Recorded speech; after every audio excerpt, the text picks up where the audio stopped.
I've made a breakthrough, ladies and gentlemen. This is huge.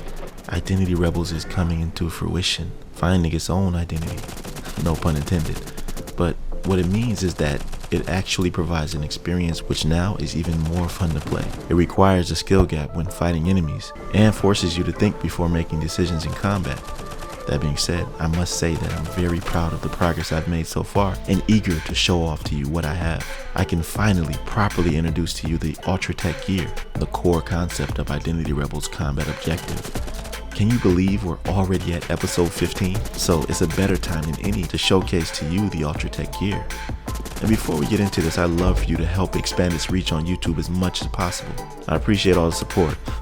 Now let's not waste any more time and jump straight in.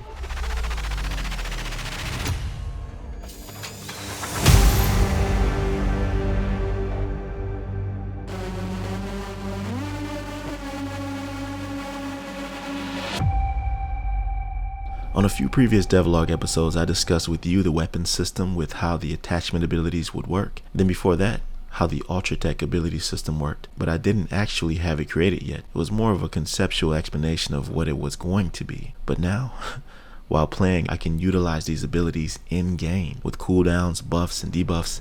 The works. It's insane. At first, I thought one of the abilities wouldn't look right. Because when you're conceptualizing things in your head, it looks different than the way it could potentially come out. And I thought it'd be too animated or not capture the essence of a game considered a tactical, realistic looter shooter with a bit of fantasy. But I was wrong. So wrong. Everything looks perfect. And I mean that in the sense of how I envisioned it to be exactly. First of all, from the beginning, in the stage of conception, I tried really hard to make Identity Rebels unique.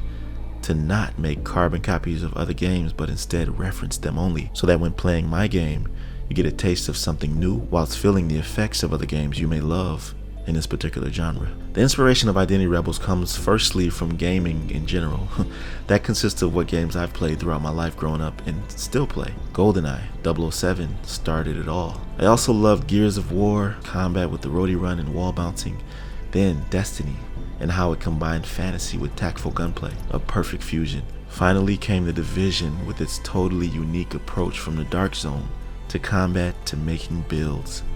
All of these together with my own flavor of ideas are what has created the Ultra Tech armament. It is in detail an amalgamation of armor, weaponry, and gear.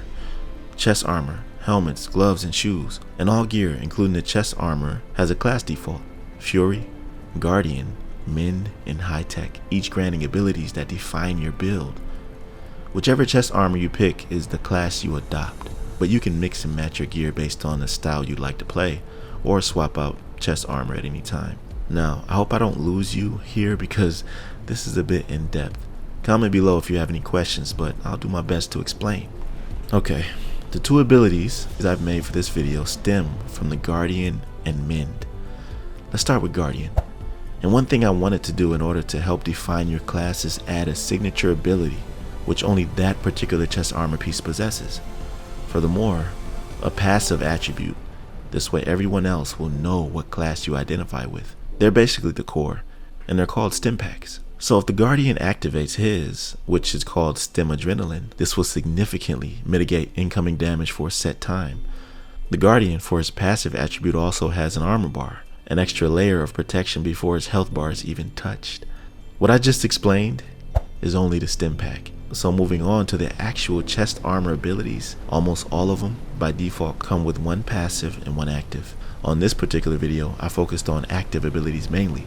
For the Guardian, I made something called Impregnable.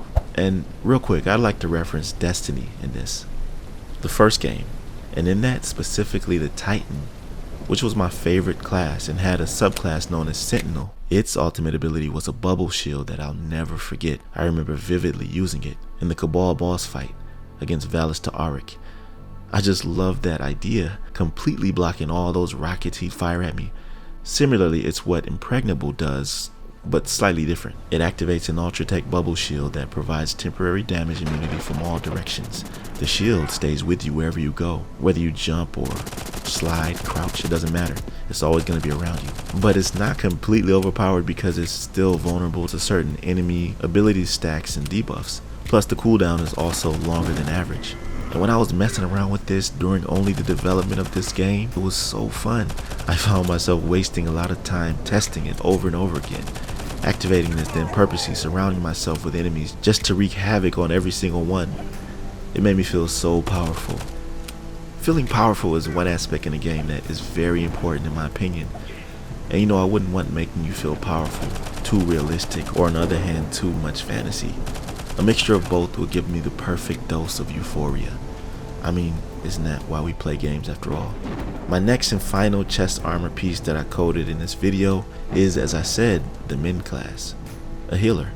Its stim pack is called Stim Heal, and this might become a fan favorite because its passive attribute is a small heal over time that Min will always have so long as you have this class chest armor equipped. This helps when going through hazardous areas like Ground Zero, for example, where simply being there will damage you.